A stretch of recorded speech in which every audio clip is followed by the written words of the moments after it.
Imagine a world where healing began not in temples of stone, but in gardens of patience,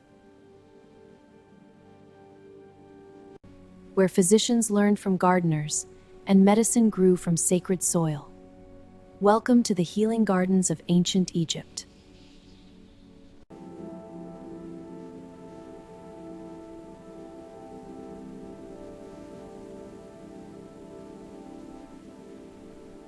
The sun rises slowly over the Nile Delta, casting golden light across the waters that have sustained this civilization for thousands of years.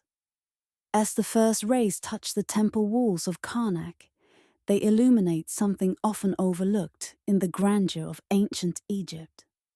Behind the massive pylons and between the towering columns, there are gardens. Quiet spaces where the true wealth of the pharaohs grows not in gold or lapis lazuli, but in leaves and roots and flowers that hold the power to heal. This is not a story of dramatic medical breakthroughs or heroic physicians performing impossible surgeries. Instead, this is the gentle tale of the gardens themselves. The patient spaces where medicine began, long before it reached the sick. Where gardeners worked with the slow rhythm of seasons, where priests walked in meditation among healing plants, and where the boundary between the sacred and the practical dissolved like morning mist over the Nile. We invite you to walk these garden paths with us, to slow down to the pace of growing things, to understand that in ancient Egypt, medicine did not begin with diagnosis or treatment, but with dirt under fingernails and the patient watching, of seedlings pushing through soil. The Egyptians understood something we sometimes forget in our hurry. That healing begins long before illness, in the quiet preparation, in the careful cultivation, in the watching and waiting that gardening requires. So settle in. Let the pace slow. We will spend our time among the herbs and trees, learning their names and their properties, understanding the hands that tended them and the wisdom that guided their use. There is no rush here. Gardens do not hurry, and neither will we. The gardens of ancient Egypt existed in a landscape of extremes. Beyond the narrow strip of green that flanked the Nile, the desert stretched in every direction, hostile to almost all plant life. But along the river, in that ribbon of fertility renewed each year by the floods, the Egyptians created spaces of abundance. They understood water as the fundamental element of life, and they were masters at directing it, controlling it, using it to transform barren ground into productivity. The temple gardens were typically located near water sources. Sometimes they bordered canals that branched from the Nile. Other times, wells were dug deep into the earth, reaching underground water that flowed beneath the desert. The sound of water was constant in these spaces. Not the rushing sound of rivers, but the gentler music of irrigation. The quiet trickle of water moving through channels, the soft splash as it filled pottery vessels, the patient drip from perforated jars used to water individual plants. These gardens were not wild spaces. The Egyptians did not romanticize untamed nature.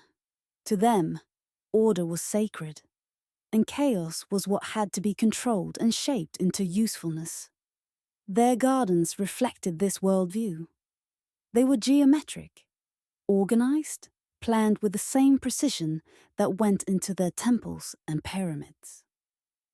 Raised beds were laid out in perfect rectangles. Paths were straight and purposeful. Trees were planted in measured rows. Everything had its place, its purpose, its proper location in the ordered world. The soil itself required constant attention. The annual flooding of the Nile deposited fresh, rich silt. But between floods, the soil needed amendments. Gardeners would mix in organic matter, animal dung carefully composted, ash from fires, sometimes even crushed pottery to improve drainage. They understood that different plants needed different soils. Some required the heavy, wet mud near the water's edge. Others preferred the lighter, sandier soil of raised beds that drained quickly. The gardeners learned these preferences through generations of observation, and they shared this knowledge carefully, teaching younger workers the subtle differences in soil texture, color, and smell that indicated what would grow well where. The climate presented its own challenges. The sun that enabled such abundant growth could also scorch and wither. During the hottest months, when the desert winds blew hot and dry, gardens required constant vigilance. Shade structures were erected over delicate plants, woven from palm fronds or reeds. Water had to be applied in the cool of early morning or late evening.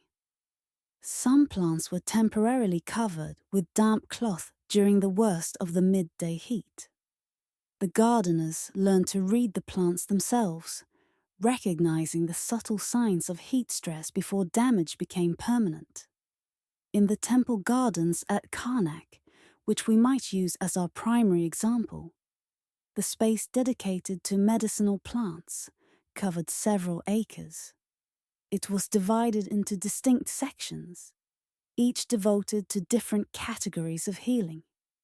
There were beds for plants used in treating fevers, separate areas for plants that addressed digestive complaints, special sections for herbs used in treating eye conditions, which were common in Egypt due to the intense sun and the fine dust that constantly blew from the desert.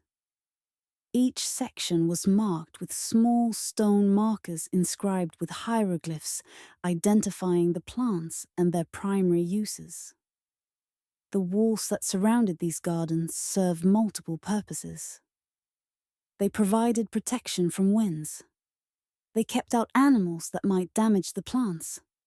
But they also created a sense of enclosure, of sacred space set apart from the mundane world outside. To enter these gardens was to step into a different realm, one where the pace was slower, where the concerns of the busy world faded, replaced by the simple, necessary work of cultivation.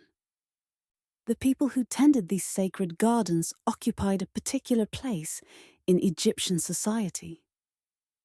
They were not priests, though they worked in temple compounds and their work had ritual significance.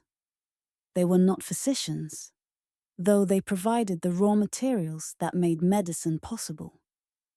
They existed in between, holders of practical knowledge that was also considered touched by the divine. Most gardeners learned their craft from family members. A father would bring his son to the gardens when the boy was still quite young, perhaps 7 or 8 years old. The education began not with lessons, but with observation. The boy would watch his father work, noting the careful attention paid to each plant, the gentle handling of seedlings, the precise way water was applied. He would learn the rhythm of the garden's year, the cycles of planting and harvesting that repeated with each flood and drought. As the boy grew older, he would begin to take on simple tasks, pulling weeds perhaps, or carrying water. The weeding taught him to recognize which plants belonged and which did not, to distinguish between the tiny seedlings of useful herbs and the invasive plants that competed with them. Carrying water taught him the weight of it, the effort required to keep gardens alive in this climate, the careful judgment needed to know how much each plant required. By the time he reached adolescence, the young gardener would know the names of hundreds of plants. Not just their common names, but their sacred names. the hieroglyphic symbols that represented them in medical texts. He would know their growing requirements with the kind of certainty that comes from years of daily observation. He would know which plants could tolerate poor soil and which demanded the richest earth, which could survive in partial shade and which required full sun, which needed constant moisture and which preferred to dry out between waterings. But the knowledge went far beyond simple cultivation. A skilled gardener knew when each plant reached its peak potency. This was not always at the same stage of growth. Some plants were most powerful when harvested just as they flowered. Others needed to be collected after the flowers had faded and seed pods were forming. Some were harvested for their roots, which meant waiting until the plant had stored enough energy underground, typically after the above-ground parts had died back. The timing was crucial.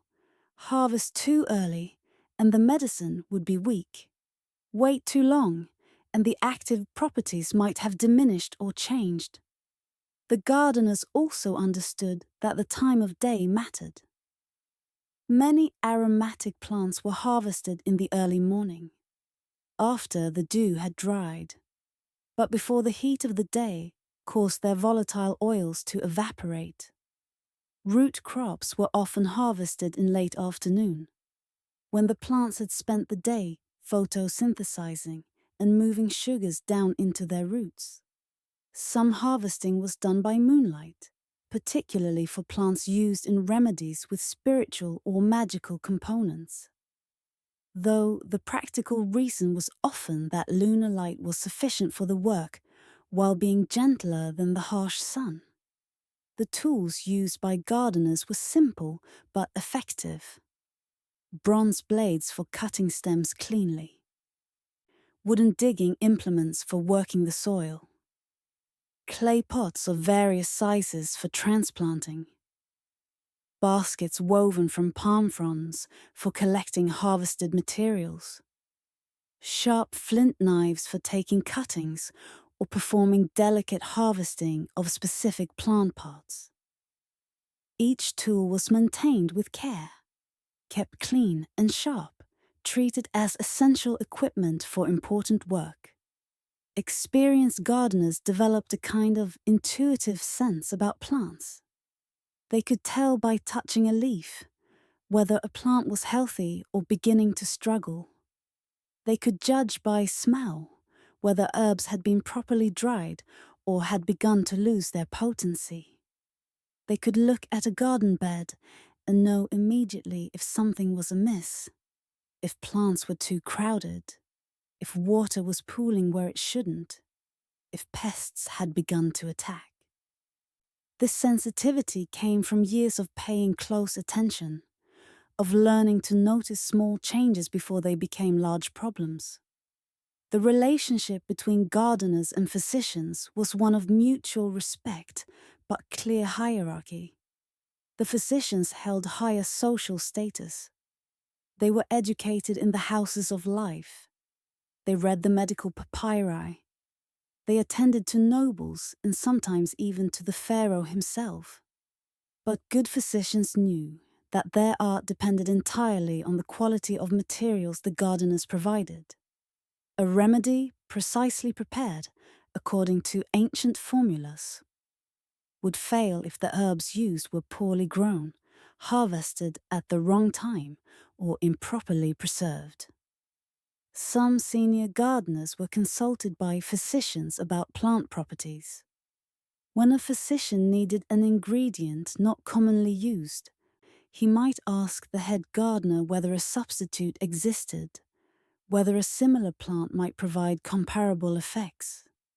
These discussions represented a meeting of theoretical and practical knowledge, of written tradition and embodied experience. Sometimes the gardeners knew uses for plants that did not appear in the formal medical texts, remedies passed down orally within their own tradition. Wise physicians listened to these suggestions, testing them carefully before incorporating them into their practice. Let us walk now through the garden itself, moving slowly from bed to bed, learning what grows here and why. We will take our time, stopping to look closely at individual plants, understanding their characteristics and their uses. There is much to see, and we are in no hurry.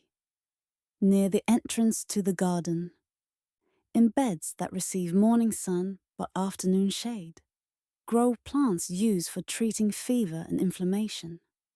Here we find willow, its long slender leaves moving gently in whatever breeze manages to penetrate the garden walls. The Egyptians did not understand the chemistry of it, did not know about salicylic acid, but they knew through long experience that tea made from willow bark could reduce fever and ease pain. The gardeners kept several willow trees, harvesting bark carefully from younger branches, never taking so much that the tree was damaged, allowing harvested areas to heal before taking from them again. Nearby grows frankincense, not the large trees found in distant lands, but smaller specimens, carefully tended in large clay pots. The aromatic resin was imported from Punt and other distant places, but having living trees in the gardens served educational purposes, allowing physicians and students to see the source of this valuable medicine.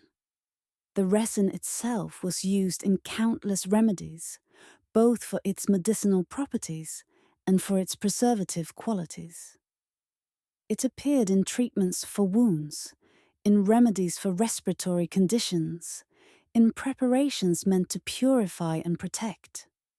The sharp, sweet smell of frankincense was one of the characteristic scents of the healing gardens, along with the earthier smells of soil and growing things. In another section, plants used for digestive complaints grow in careful rows. Mint spreads its runners through a bed kept moist by frequent watering, its leaves a vibrant green, its scent released at the slightest touch.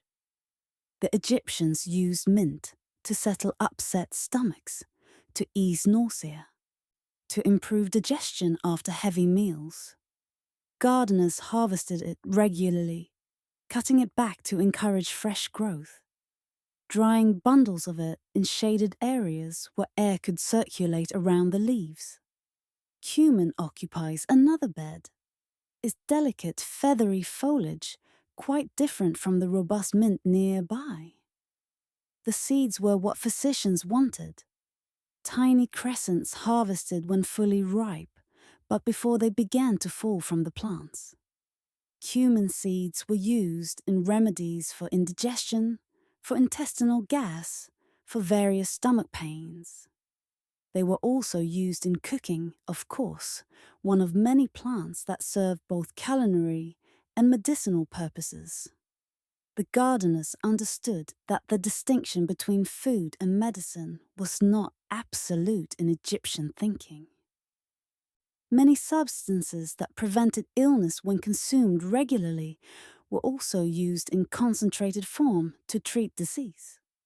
Garlic grows in its own dedicated space, planted in the fall, harvested in summer when the tops begin to yellow and fall over. The bulbs were used so extensively in Egyptian medicine that the large quantities were required. Garlic appeared in remedies for parasitic infections, for respiratory problems, for promoting general health and vigor.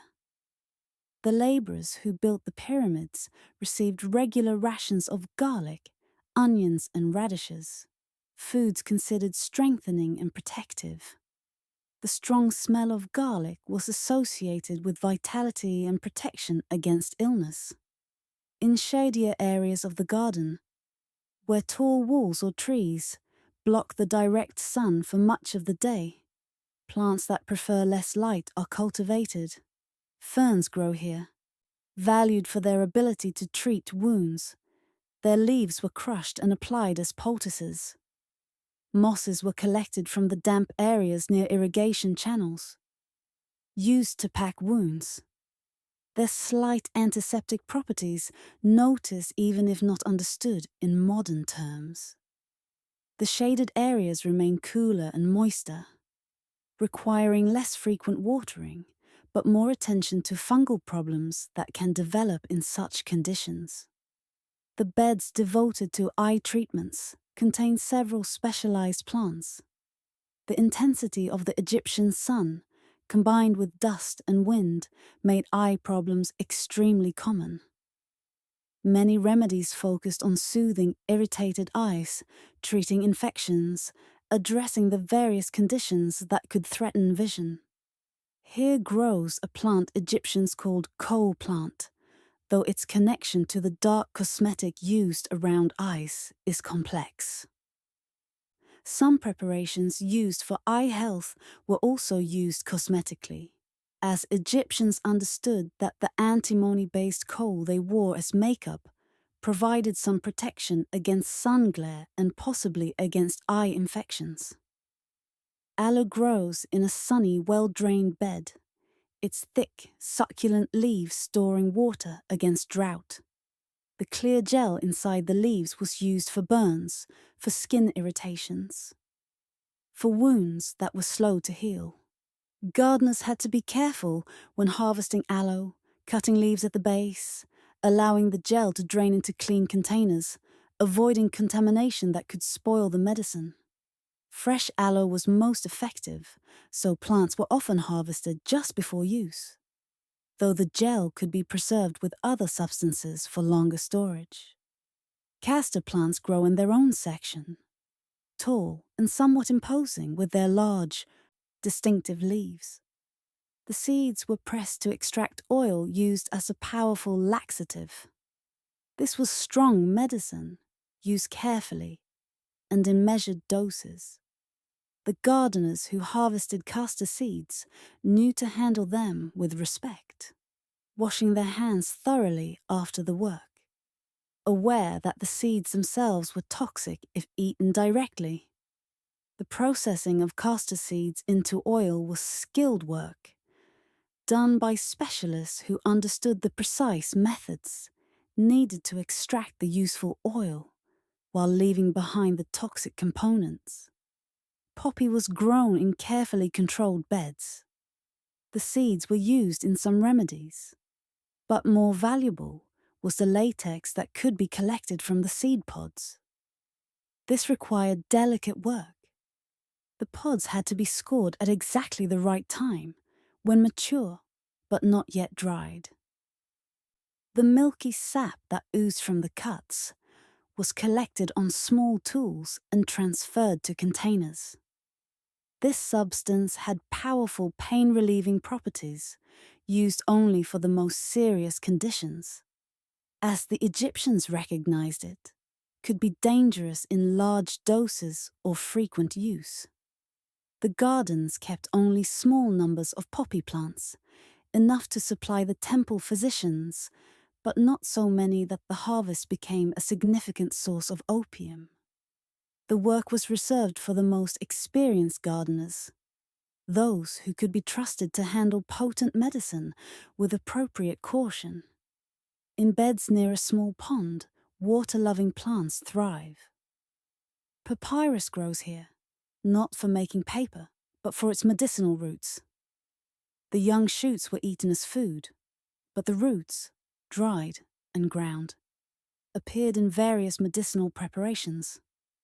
Lotus grows in the pond itself, its beautiful flowers rising above the water's surface. The flowers, leaves, and rhizomes all had medicinal uses. Lotus appeared in remedies for anxiety, for insomnia, for various nervous conditions. There was something almost mystical about lotus in Egyptian thinking. This plant that grew from mud and water, yet produced such perfect flowers. It appeared in religious art, in poetry, in medicine, always associated with purity, rebirth, and healing. The garden's year followed the river's cycle. The flooding, the planting season, the harvest, the drought. Each phase brought its own work, its own character, its own pace. The inundation began, as it always did, in late summer. The river would rise slowly at first, then more rapidly, spreading across the floodplain, transforming farmland into a temporary lake. The temple gardens were built on slightly higher ground or protected by earthen banks, so they typically remained above water, but they benefited from the rising water table, from the moisture that soaked deep into the earth, from the sense of renewal that came with the flood. During the inundation, garden work changed its character. There was less planting, less harvesting. Instead, this was time for repairs. Irrigation channels were cleaned and improved. Garden walls were repaired where erosion had damaged them. Tools were maintained and replaced. Seed stock was sorted, tested for viability, organized for the coming planting season. The gardeners might process herbs that had been harvested earlier, completing the drying process, grinding seeds, preparing medicines according to standard formulas for the physicians to store and use throughout the year. The flood waters would begin to recede in late autumn, leaving behind fresh silt that could be incorporated into the garden beds. This was rich material, dark and fine, full of nutrients washed from far upstream. The gardeners would spread it carefully, mixing it with the existing soil, preparing beds for planting. The main planting season began as the waters receded and the weather began to cool slightly. This was the Egyptian spring, cooler and more pleasant than the brutal heat of summer, ideal for starting many crops. The gardeners worked systematically through the beds, sowing seeds of annual plants, setting out transplants of perennials that had been started from cuttings or divisions. Each type of plant went into soil prepared specifically for its needs. Each was placed at the proper depth, given the correct spacing, watered appropriately for its requirements. The watching began then. Daily inspection of newly planted beds, looking for germination, checking that seeds had not been disturbed by birds or washed away by excessive water. As seedlings emerged, they were thinned if planted too thickly, the pulled seedlings sometimes transplanted elsewhere or composted to return nutrients to the soil. The young plants were particularly vulnerable to pests and disease. So gardeners watched carefully for any signs of trouble, removing affected plants quickly to prevent spread, adjusting watering if necessary, providing shade if the sun grew too intense before plants were established.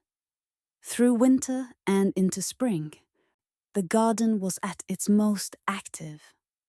Plants grew vigorously in the mild weather with abundant water. Harvesting was frequent as plants reached maturity. The gardeners moved through their daily rounds, noting what was ready to harvest, what needed attention, what problems were developing that needed to be addressed. This was satisfying work, seeing the results of careful planning and cultivation, providing the constant supply of fresh herbs that physicians needed. As summer approached, and temperatures began to rise, the garden's character shifted again. Some plants that preferred cool weather would bolt or decline, and these were allowed to set seed for the next planting before being pulled out. Heat-loving plants came into their own, thriving in conditions that would have stressed them earlier in the year. Water demands increased dramatically. The gardeners adjusted their schedules, doing heavy work in early morning and late evening, resting during the worst of the midday heat, just as the plants themselves seemed to pause, conserving energy until conditions improved. Summer was also harvest time for plants whose medicinal properties were strongest when they flowered in heat. Some desert plants, brought into the gardens from the wild, required the intense sun to produce their active compounds. These were given minimal water, grown in sandy soil, their roots reaching deep to find moisture. The harsh conditions concentrated their properties, made them more potent as medicines. By late summer, as the cycle completed and the next inundation approached, certain perennial plants were divided and replanted, ensuring continued productivity. Cuttings were taken from woody herbs, started in protected nursery beds where they could develop roots before being transplanted to permanent positions.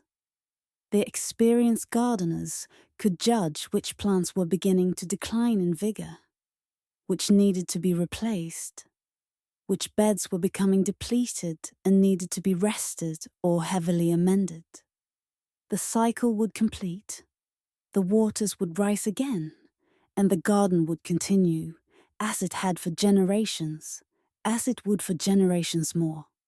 Each year adding to the accumulated knowledge, each season bringing its lessons, each gardener adding his observations to the collective wisdom that made these gardens not just beautiful, but effective as sources of healing. The work of the gardens did not end with harvest. The plants had to be processed, preserved, prepared in forms that physicians could use. This work took place in buildings adjacent to the gardens, spaces specifically designed for drying, storing, and processing medicinal plants. The drying room was perhaps the most important of these spaces. It was built with high ceilings to allow air circulation, with openings near the roof that could be opened or closed to control temperature and humidity. Herbs were brought here immediately after harvest, while still fresh, still containing their vital properties. They were spread on clean reed mats or hung in bundles from wooden frames suspended from the ceiling. The arrangement allowed air to move around each plant, preventing the mold and rot that could ruin a harvest if plants were dried too slowly or in cramped conditions. Different plants required different drying conditions. Some needed warm, moving air, and dried quickly in just a day or two. Others preferred cooler, slower drying that took a week or more. The workers in charge of drying needed to know these preferences, checking herbs regularly, feeling the leaves to judge moisture content, smelling them to ensure they retained their characteristic scents. Herbs that were dried too slowly lost potency. Those dried too quickly might become brittle and crumble, losing the essential oils that made them medicinal. The smell in the drying room was complex and ever-changing. Sweet basils and aromatic mints contributed fresh, bright notes. Resinous frankincense and myrrh added deeper, earthier tones. Drying garlic and onions provided their characteristic sharp smells. The cumulative effect was powerful but not unpleasant. The concentrated essence of the garden itself, all the plants gathered together in their transformed state. Once properly dried, plants had to be stored correctly, or they would lose their properties. Clay jars with tight-fitting lids were used for most herbs, each jar marked with hieroglyphs identifying its contents and the date of harvest. The Egyptians understood that dried herbs did not last indefinitely. Most remained potent for perhaps a year, some for longer, but all eventually lost their strength. The marking system allowed physicians to ensure they used older stocks first, rotating their supplies, discarding materials that had become too old to be reliable.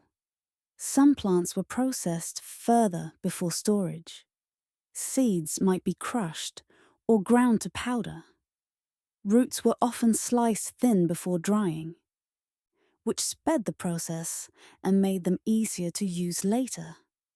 Barks were stripped from branches and dried in flat pieces. Flowers were sometimes separated from stems and leaves, as often only the flower heads contained the desired properties.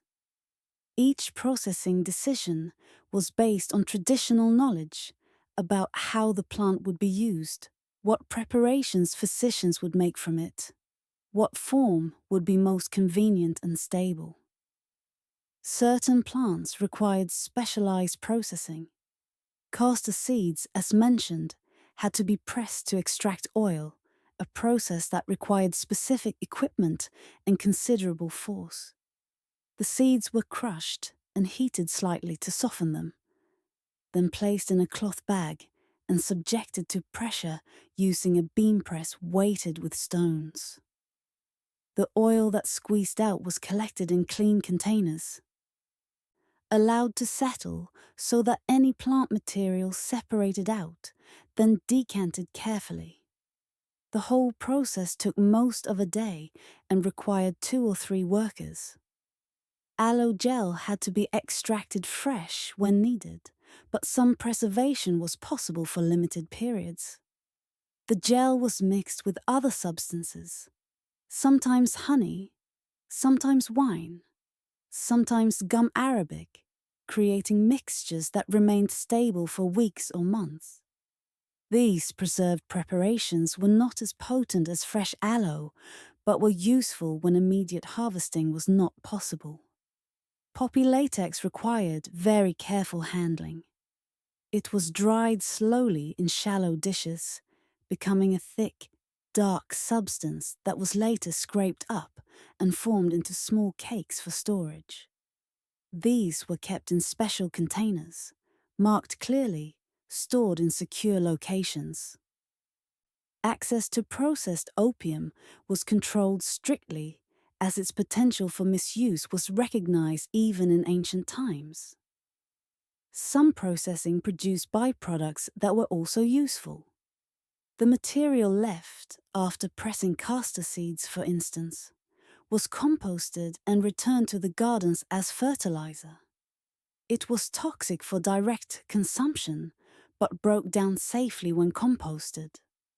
The stems and leaves of some plants, after flowers or seeds or roots had been harvested, were also composted rather than discarded.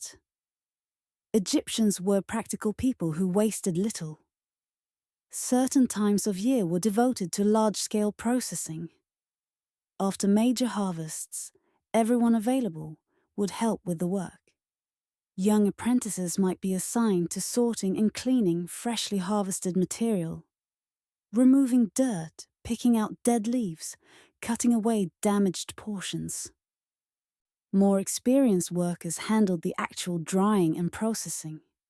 Senior workers supervised making decisions about any questionable materials, whether certain herbs had been harvested at the right time, whether storage containers were properly prepared. The rhythm of this work had its own meditative quality.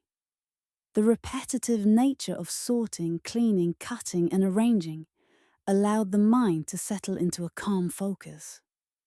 Workers might sing or chant rhythmically as they worked, the music helping maintain a steady pace, making the hours pass more pleasantly. This was not exciting work, but it was essential, and there was satisfaction in doing it well, in knowing that the medicines prepared here would ease suffering, would save lives, would continue the tradition of healing that stretched back to the earliest days of Egyptian civilization. We should not conclude this exploration without acknowledging that these gardens were not simply practical spaces, no matter how important their practical functions. They existed within temple complexes. They were tended by workers who understood themselves to be participating in sacred activities. The plants themselves were seen as gifts from the gods, as manifestations of divine creative power channeled through the fertile earth and the life-giving water. Each section of the garden was under the protection of specific deities. Thoth, god of wisdom and writing, watched over the gardens as spaces of learning. Sekhmet, the powerful lioness goddess, was invoked in healing work. Isis, the great mother goddess, was associated with all healing arts and all protective magic.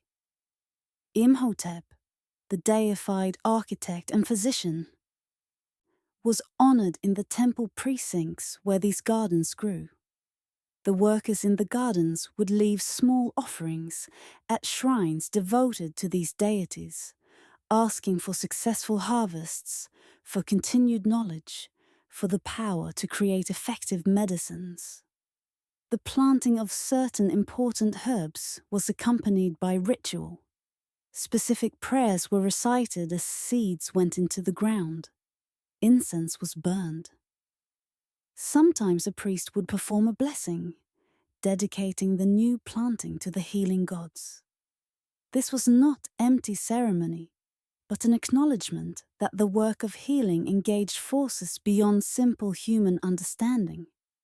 The Egyptians had extensive practical knowledge about plants and their properties. But they also believed that the effectiveness of medicine depended partly on spiritual factors, on proper ritual, on the favor of divine powers. Harvesting, too, had its ritual dimension. Some plants were collected only by individuals who had undergone purification rituals. The cutting of certain herbs required specific prayers or invocations. Water from the Nile might be poured as a libation, thanking the river and its gods for the fertility that made the gardens possible. These practices serve multiple purposes. They mark the importance of the work, reminding everyone that healing was sacred business. They also created a mindful attitude in the workers, encouraging careful attention, preventing careless or hurried harvesting that might waste precious materials. The boundary between magic and medicine was not clear-cut in Egyptian thinking. Many remedies combined physical substances with spoken spells or incantations. The preparation of medicine might include prayers or ritual gestures. This does not mean Egyptians were unsophisticated or superstitious in any simple sense. Rather, they understood health and illness as involving the whole person, body and spirit, physical and metaphysical. A remedy that addressed only physical symptoms while ignoring the spiritual dimensions of suffering was considered incomplete. Some of the medicinal plants were also used in temple rituals unrelated to healing. Frankincense and myrrh were burned as offerings to the gods. Lotus flowers were placed on altars. Wine made from grapes grown in temple vineyards was used in religious ceremonies, but also appeared in many medical preparations. This overlap between ritual and medicine reflected the integration of all aspects of life within the temple complex. There was no strong separation between sacred and secular.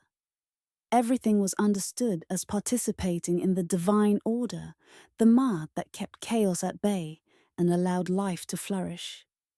The gardens themselves were sacred landscapes in miniature. The careful ordering of plants in geometric beds reflected the Egyptian vision of cosmos imposed on chaos. The irrigation channels that brought water to every part of the garden represented the Nile itself, the source of all life in Egypt. The walls that enclosed the space created a protected zone, a piece of paradise, using the same word, garden, that would later be used for the paradisiacal realms of the afterlife. To walk in these gardens was to experience a vision of how the world could be when properly ordered, when everything was in its correct place, fulfilling its proper function. The plants grew vigorously, producing their healing substances according to their nature. The water flowed where it was directed, neither flooding destructively nor failing to reach places of need. The gardeners worked according to the rhythms of the seasons, responding to the requirements of the plants, maintaining the order that allowed abundance. It was a small-scale model of Egyptian cosmic philosophy, demonstrating through practical success that the principles of Ma'at, when applied carefully, created flourishing and health. The knowledge contained in these gardens was not written down, at least not in the form that gardeners used it. Medical papyri recorded prescriptions and treatments, listing plant ingredients by name. But the practical knowledge of cultivation, harvesting, processing, and storage lived primarily in the embodied experience of the gardeners themselves and in the oral tradition they passed down. A young man learning this work would spend years absorbing information that defied simple recording. The feel of soil that had the right texture for a particular plant. The appearance of leaves that indicated the plant had reached optimal maturity. The smell of properly dried herbs versus those that had been damaged by incorrect drying. The weight of a seed head that was fully ripe versus one that needed a few more days. These were things that could only be learned through experience, through patient observation under the guidance of someone who already knew. The teaching method was primarily demonstration and practice. The master gardener would show the apprentice how to perform a task, explaining as he worked. The apprentice would then attempt the same task under supervision, receiving correction and guidance. Many repetitions were required before the skill became automatic, before the apprentice could be trusted to work independently. This was not rapid learning. An apprentice might spend an entire season just learning to water correctly, understanding how much each type of plant needed, learning to read the signs of overwatering or underwatering, developing the judgment to adjust based on weather conditions. Questions were encouraged, but they had to be specific and practical. Why does this plant need sandy soil? Was a good question. What happens if we plant it in clay? Was another good question. Abstract or theoretical questions were less useful in this context. The knowledge being transmitted was functional, aimed at achieving specific results. The apprentice needed to understand causes and effects as they related to practical outcomes. Some knowledge was seasonal and could only be transmitted at appropriate times. Spring pruning techniques had to be taught in spring when pruning was actually being done. Fall seed saving could only be demonstrated in fall. This meant that complete training took several years minimum, as the apprentice needed to go through multiple cycles of each season, learning the work appropriate to each phase of the year. Understanding how decisions made in one season affected results in later seasons. Mistakes were learning opportunities, though expensive ones, when they involved the loss of valuable plants or medicines. A young gardener who overwatered and killed plants learned in a visceral way what proper watering meant. One who harvested too early or too late saw the results in weak or ineffective medicines. The master gardeners tried to prevent serious mistakes through supervision. But some learning required the experience of failure. The good teachers knew how to frame mistakes as lessons rather than disasters, helping young workers understand what had gone wrong and how to avoid similar errors in the future. As apprentices gained experience, they were given increasing responsibility. First, they might be trusted with routine maintenance tasks, weeding and watering under general supervision. Then they might be assigned specific beds to tend, learning to manage the complete cycle of preparation, planting, tending, and harvesting. Eventually, the most capable workers became specialists in certain types of plants or certain processing techniques, their particular expertise making them valuable members of the garden team. Some gardeners never advanced beyond basic competence. They remained workers who could follow directions and perform routine tasks, but lacked the deeper understanding or the fine judgment that characterized master gardeners. This was accepted as natural variation in human capability. Not everyone had the patience or the observational skills or the memory for details at the highest levels of this work required. But everyone contributed according to their abilities, and the work got done through the combined efforts of workers at various skill levels. The very best gardeners, those with decades of experience and exceptional understanding of plants, might be consulted by the physicians themselves, as mentioned earlier. They might be asked to accompany collecting expeditions into the desert to search for wild specimens of plants not easily cultivated.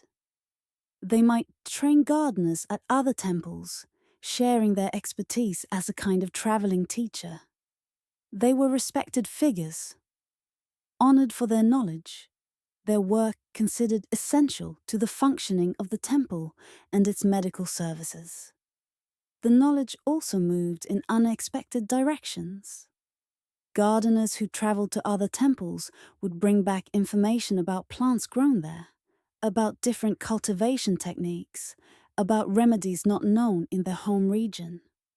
This informal network of communication helped spread innovations and preserve rare plant varieties. If a plant grew poorly at one temple, specimens might be sent to another location where conditions were more suitable. Seeds were exchanged, allowing genetic diversity within plant populations, helping ensure that disease or disaster at one location did not result in the complete loss of important medicinal varieties. This living tradition of knowledge had existed for centuries by the time the great medical papyri were being written, and it would continue for centuries more. While political fortunes changed, while pharaohs rose and fell, while great monuments were built and sometimes destroyed, the gardens continued, and the knowledge of how to tend them passed from generation to generation. It was one of the stable elements of Egyptian civilization, part of the quiet infrastructure that made everything else possible. As our exploration of these sacred gardens draws to a close, perhaps it's worth reflecting on what they represent, both for the ancient Egyptians and for us today, as we seek rest and relaxation in their history. These were not dramatic spaces. No great battles occurred here. No pharaohs made momentous decisions within these walls. The daily work of the gardens was repetitive, seasonal, patient. Seeds were planted and watered and tended. Plants grew slowly, in their own time, according to their nature. Harvest came when harvest came, neither hurried nor delayed by human impatience. Herbs were dried and stored and dispensed when needed. The rhythm was natural, organic, fundamentally peaceful. Yet, these quiet spaces were essential to one of ancient Egypt's great achievements, the development of sophisticated medical practice. Without the gardens and the patient work of their caretakers, physicians would have had no medicines to prescribe. Without the accumulated knowledge of which plants healed and how to prepare them, medical practice would have remained rudimentary. The dramatic cures, the lives saved, the suffering eased, all depended on this foundation of slow, careful cultivation. There is something deeply soothing about contemplating this work. In our fast-paced modern world, where we expect instant results and immediate gratification, there is wisdom in remembering that some of the most important things cannot be hurried. Plants grow at their own pace. Soil must be prepared carefully. Water must be applied consistently. Knowledge must be accumulated through patient observation and passed on through dedicated teaching. These are truths that remain constant across millennia, connecting us to those ancient gardeners who worked in the shadow of temples thousands of years ago. The Egyptians understood that healing begins long before illness. It begins in the careful tending of soil and plants. It begins in the preservation of knowledge. It begins in the patient work of hands in dirt, of watching and waiting, of responding to the needs of living things. This is a profound insight, one that modern medicine sometimes forgets in its focus on intervention and treatment. The Egyptians knew that the foundation of health was cultivation, both of medicines and of the wisdom needed to use them appropriately. As you drift towards sleep, perhaps you can imagine yourself walking through one of these gardens. The sun is setting, casting long shadows across the geometric beds. The air is cooling, releasing the scent of herbs. You can hear water moving through irrigation channels, a soft, constant sound. You can see gardeners finishing their day's work, tools in hand, moving slowly toward the exit. Everything is in its place. Everything is in order. The plants will grow through the night, doing what plants do, converting sunlight stored in their leaves into roots and stems and flowers. Tomorrow, the gardeners will return and continue their work. The cycle continues. The garden endures, and in its quiet productivity, there is healing.